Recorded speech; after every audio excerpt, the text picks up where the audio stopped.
Harriet Nelson, known to the world as the ideal American mother on television, lived a life that was far from the perfect image she portrayed on screen.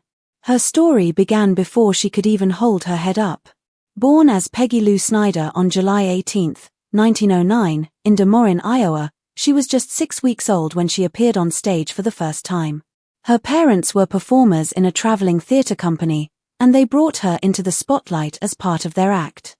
It wasn't just for show, it was a real part of a real performance, and local newspapers even mentioned it. That early appearance made her one of the youngest known stage performers in American history. Harriet grew up under stage lights, surrounded by actors and audience members. By the time she was 3 years old, she was already speaking lines in performances. These were not simple roles either. She worked in fast-paced stock companies that performed different plays every night. Rehearsals were short, expectations were high, and everything moved quickly. Harriet had to memorize lines fast, adapt to new roles instantly, and perform with confidence among adults. Even at a very young age, people noticed that she wasn't just cute, she was talented. She proved she could handle real roles with real professionalism. Despite the demands of being on stage, Harriet still went to school. She attended St. Agnes Academy, a school known for its strict academic standards. Her life was carefully balanced between studying and performing. During the school year, she focused on academics. During vacations, she toured with her parents. It wasn't easy, but Harriet was incredibly disciplined. She was still just a kid, yet she managed to juggle two demanding worlds: education and theater. Her life took a major turn in 1925 when her parents separated. She was only 16 years old. The separation forced Harriet to make a difficult choice between staying with her mother or her father. It was a painful and life-changing moment that came right when she was on the edge of adulthood. Instead of being pulled down by it, she chose to stand on her own. She decided to pursue her dreams, moved forward independently, and never looked back. This experience made her grow up quickly. She was no longer just the daughter of performers. She was becoming a star in her own right. Just 3 months before graduating from high school, Harriet made another bold decision: she dropped out. She joined the ballet corps of the Capitol Theatre, a serious professional opportunity. Most people would have seen this as a reckless move, but Harriet saw it as a chance to get real-world experience. It wasn't easy to get into that ballet corps, but she succeeded. She traded her high school diploma for professional training, and that decision gave her the skills and exposure that shaped the rest of her career. Soon after, she found herself performing at the legendary Cotton Club in Harlem during the Roaring Twenties. The Cotton Club was famous for its music and wild atmosphere. Although it was located in a black neighborhood, it only allowed white guests inside. The performers, however, were mostly black and included musical legends like Duke Ellington, Cab Calloway, and Louis Armstrong. Harriet danced and performed in this electrifying and risky environment night after night. The club was filled with gangsters like Lucky Luciano and Dutch Schultz, who ran the place from behind the scenes. It was both dazzling and dangerous, but Harriet never backed down. She learned not only about the glitz of show business but also about its darker side. It was during this time that Harriet picked up a habit that would follow her for the rest of her life. At just 13 years old, she started smoking cigarettes. In the entertainment world, smoking was seen as glamorous and sophisticated. For young performers, it helped them appear older and more worldly. But what seemed like a harmless habit became a lifelong addiction. Later in life, Harriet suffered from serious lung issues, chronic coughing, and breathing problems. Her smoking wasn't just a background detail, it was a slow and painful problem that stayed with her until the end. As other performers chased fame, Harriet focused on sharpening her skills in vaudeville. She worked as the straight woman in comedy acts with big names like Ken Murray and Burt Lahr. While she didn't get the loudest laughs, she played the essential role of setting up the jokes. Timing was everything in these acts, and Harriet was excellent at it. Lahr, who would later become famous for playing the Cowardly Lion in The Wizard of Oz, had a wild and energetic style. Harriet was the calm and steady presence that made his act work. They traveled constantly and performed several times a day, but Harriet never slowed down. Her talent and work ethic kept her career moving forward. One of the biggest milestones in her vaudeville career was performing at the Palace Theatre in New York. The Palace was considered the ultimate venue for vaudeville acts. Getting to perform there meant you had truly made it. Harriet didn't just appear there once, she performed there 4 times during the 1930s. Each performance earned her more respect and attention. Audiences came back, critics praised her, and casting agents began to take notice. These performances helped Harriet transition from being a vaudeville act to something much more. But just as her professional life was taking off, her personal life took a devastating turn. In 1930, at just 21 years old, Harriet married a comedian named Roy Sedley. He was 9 years older than her, smooth-talking, and deeply involved in the nightlife scene of New York. They had met at the Cotton Club, and at first, it seemed like a fairy tale. But the reality of the marriage was far from romantic. Sedley was violent and unstable. He drank heavily, partied constantly, and emotionally abused Harriet. She had grown up in show business, but nothing had prepared her for the pain and danger of that relationship. Harriet's world became filled with arguments, threats, and loneliness. Sedley's lifestyle wasn't glamorous, it was toxic. After a year, she left him, but legally she was still tied to him. It took 2 more years of struggle before she could officially end the marriage. In the meantime, she continued working to support herself. She returned to vaudeville, took on dancing gigs, and performed as a straight woman in comedy routines. She had to put on a happy face on stage while her personal life remained a painful mess behind the scenes. Finally, in 1933, the annulment was granted. Though the marriage was over legally, the emotional scars remained. During the difficult final stages of that marriage, something good finally entered her life. In 1932, while still legally married but emotionally detached from Sedley, Harriet met a saxophone player named Ozzie Nelson. He was calm, respectful, and kind, everything that Roy Sedley was not. Their connection was immediate. They clicked on and off stage. However, the relationship raised eyebrows because Harriet was still married in name. The gossip didn't stop them. Ozzie made her feel secure, and she wasn't about to let go of that. Ozzie gave Harriet a fresh start by hiring her as the vocalist for his band. She adopted a new stage name, Harriet Hilliard, to distance herself from her past. In most big bands of that era, female singers were often in the background, but Harriet stood out. She had charm, presence, and knew how to work a crowd. In no time, she became the band's center of attention. She sang, she joked with Ozzie, and she connected with the audience. People loved her. By 1933, Harriet's career was soaring again.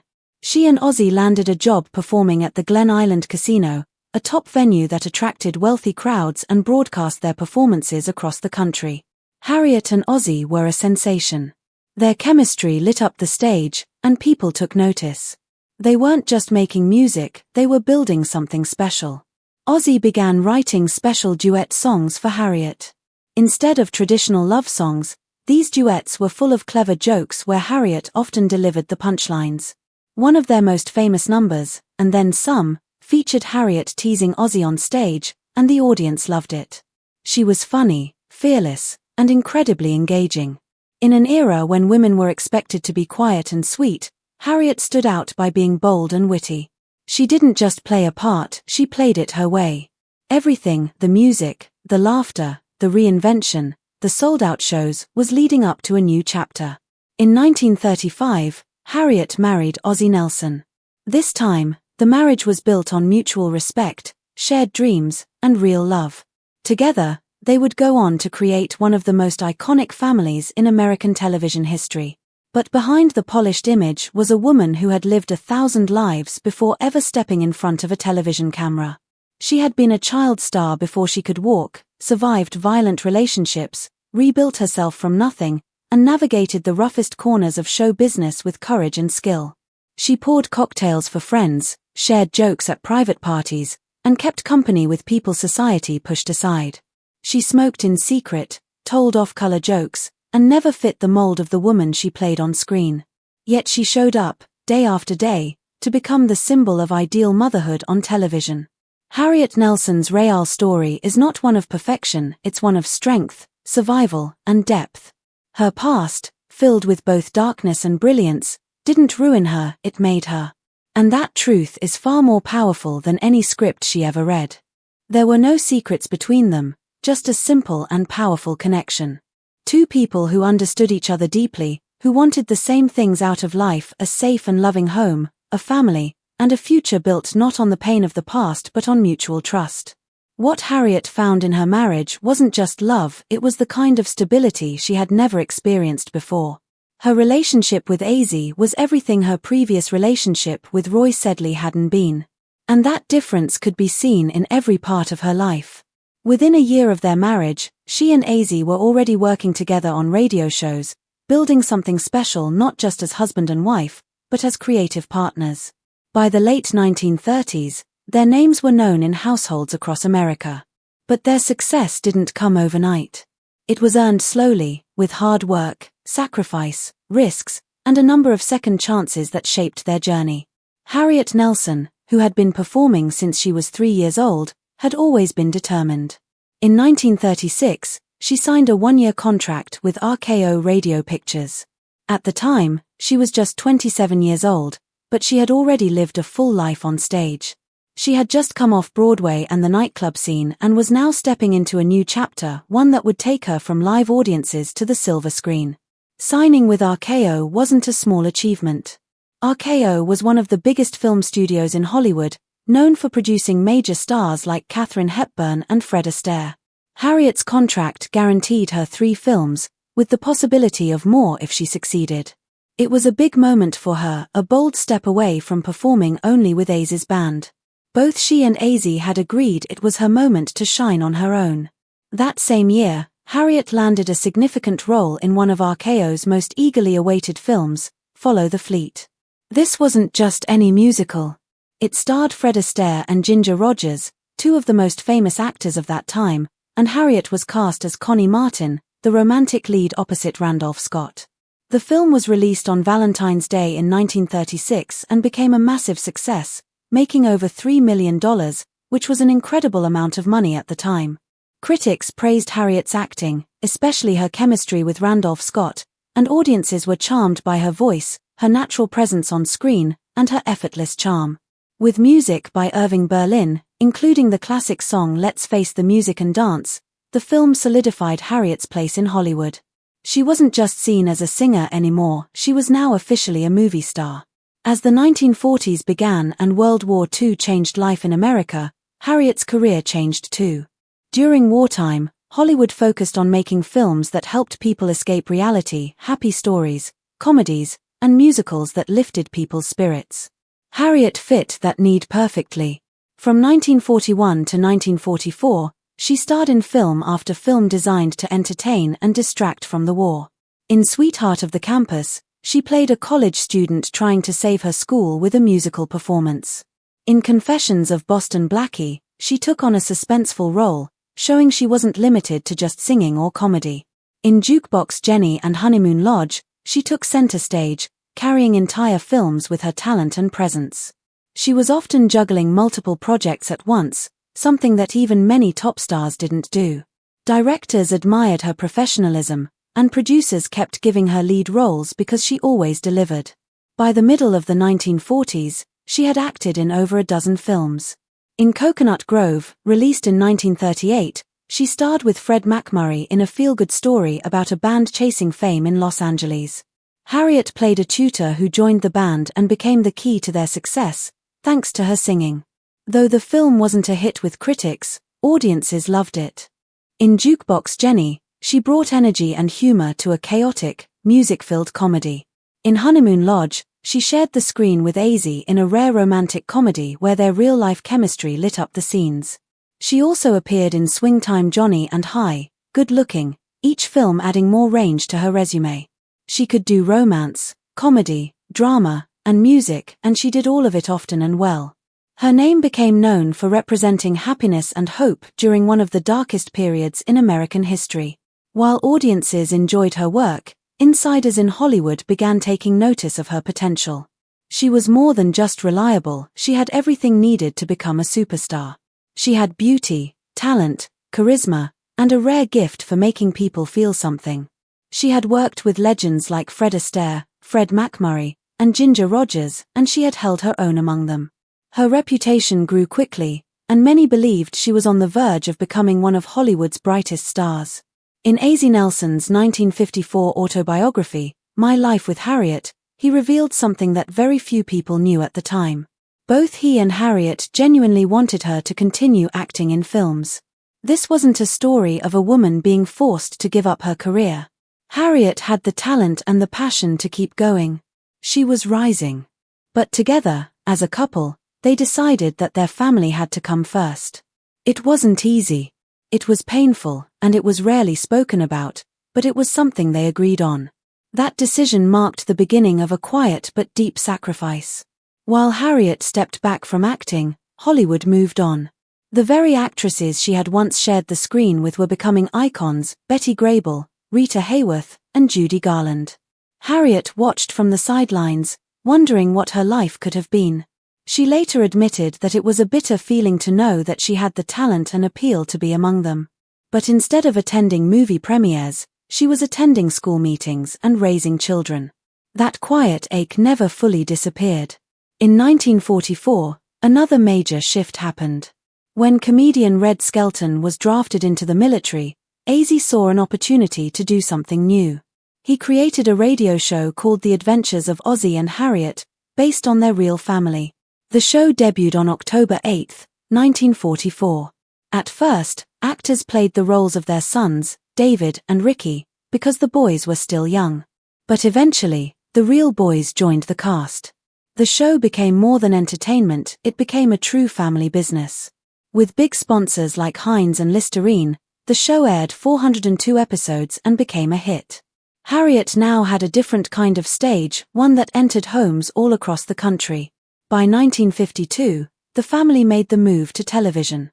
ABC had already included an option in the contract for a TV version of the show, and they moved forward with it. What followed became television history. The Adventures of Ozzie and Harriet became the longest-running live-action family sitcom of its time, airing for 14 years, from 1952 to 1966. Audiences watched David and Ricky grow up on screen. They even watched them get married, with their real wives joining the cast.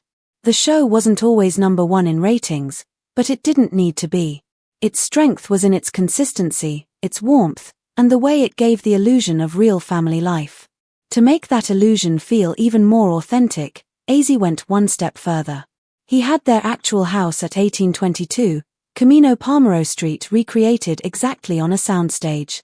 The real house's exterior was shown in the show's opening credits, and the studio set matched their real home's American-style decor down to the smallest detail. Harriet even helped design the set to make sure it felt just right. It worked. Viewers felt like they were sitting right there in the Nelson home. The show became a comforting weekly tradition for millions. At its peak, the show reached 20 million viewers each week. Harriet, once a promising film actress, had now become the face of the ideal American mother. She was calm, elegant, composed, everything America believed a mother should be. And millions of people thought that was who she truly was. But behind the scenes, Harriet's life was far more complicated. Her days started early. She would wake at 6 a.m., arrive at the studio by 7, and return home to meals prepared by a housekeeper. Still, she kept the image alive. Critics called the show a polished version of the American dream. Clean, happy, and free of pain, just what people needed after the war. Harriet became one of the three most iconic television mothers of the 1950s, along with Barbara Billingsley from Leave It to Beaver and Jane Wyatt from Father Knows Best. But unlike the others, Harriet wasn't playing a fictional character. She was playing herself. And that made the role both powerful and limiting. The real Harriet Nelson was much more than the polite, coffee-pouring mother on TV. Emmy-winning director Peter Jones once called her a bombshell, not just for her beauty but for her personality. She was bold, lively, and drawn to people who didn't fit into society's narrow expectations. In a time when TV completely ignored the LGBTQ+ community, Harriet privately supported them. She didn't broadcast it, but in her personal life, she was accepting and kind. That quiet act of inclusion revealed more about her than any line of scripted dialogue ever could. Harriet had a sharp sense of humor. She liked telling jokes that would never have made it on air in the 1950s. And she enjoyed cocktails, not just wine or tea, but real cocktails. She had grown up in the unpredictable world of vaudeville, surrounded by laughter, chaos, and unique personalities. That world shaped her long before she stepped into Hollywood. When she met Ozzie in 1932, she had already lived a full life on stage. They married in 1935, and while she became a wife and mother, she never completely let go of who she truly was. For the sake of the show, she played the role. But behind the scenes, she remained sharp, funny, and strong. Before all of that, Harriet had danced on Broadway and worked with famous performers like Burt Lahr and Ken Murray. She had even married comedian Roy Sedley in 1930, but the marriage ended in 1933. She knew how to make tough choices. When she joined Ozzie's band, she let her solo career take a backseat, not because she had to, but because it helped their act succeed. Still, she never disappeared. She simply stepped behind the curtain. She spent over a decade playing a version of herself that was polished for the camera. No one knew how deeply she could act, how easily she became the ideal mom while hiding so much of her true self. But everything changed in 1975 when Ozzie died from liver cancer. He was 69.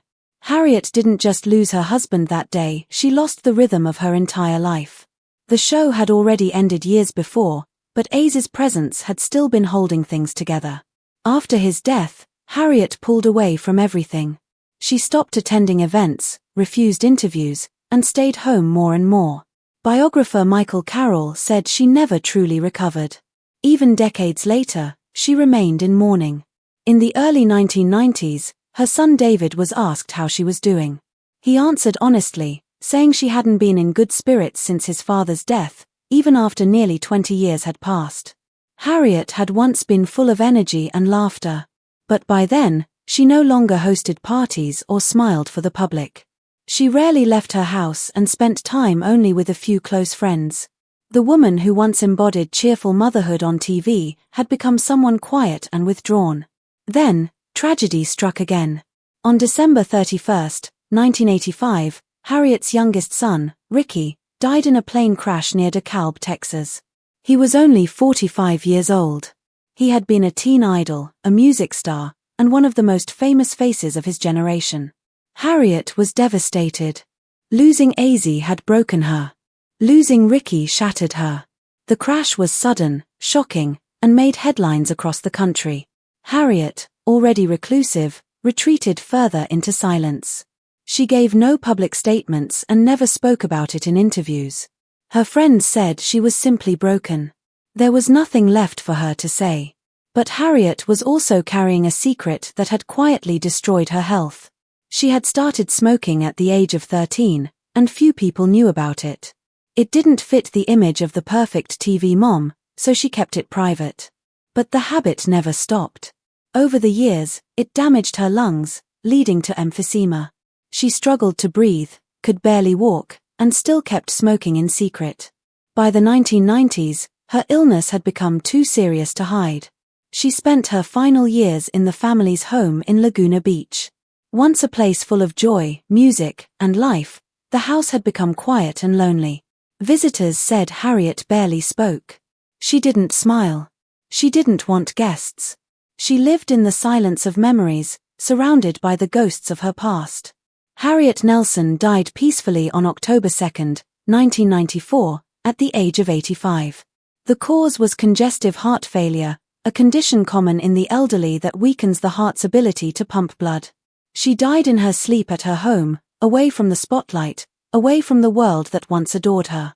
It wasn't a dramatic ending. There was no scandal, no tragedy. Just rest. Just sleep. What made her final moments even more meaningful was who was there with her, her son, David. He had been her co-star, her partner on screen, and her emotional anchor after Ozzie and Ricky had passed away. As Harriet took her last breath, David sat beside her, holding her hand. It was a quiet moment, but it spoke volumes. Their love was never just for the cameras. It had always been real. After her death, Harriet was laid to rest at Forest Lawn Memorial Park in Hollywood Hills. It's the final resting place for many of Hollywood's greatest legends: Walt Disney, Lucille Ball, Betty Davis. But for Harriet, the most important names were closer to home. She was buried next to Ozzie and Ricky. Even in death, the Nelsons stayed together. Fans of classic TV visit their graves to this day, leaving flowers, saying thank you, and remembering a different kind of fame. A kind that was built on heart, warmth, and family. A kind that never really fades.